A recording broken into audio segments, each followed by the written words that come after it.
Husqvarna right across the street from Redwater Dodge, home of the $10 oil change and rig ready ramps. Today I am showing off the Husqvarna Z254F.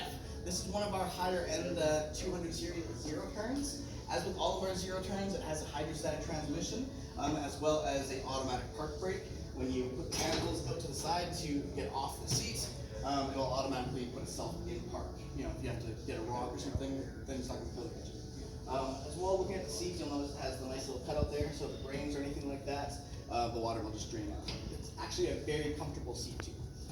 This is a nice 54-inch fabricated clear deck. Clear deck meaning that the blades go pretty much right to the edge there, so you're not going to have any, I guess, overlap spots. It's also a fabricated deck, meaning that it's made from much thicker gauge steel, and they put a lifetime warranty behind that because it is made much tougher. This model also features a Kawasaki engine, and it's pretty. So if you need yourself a fancy zero-turn mower, come down and check this one out.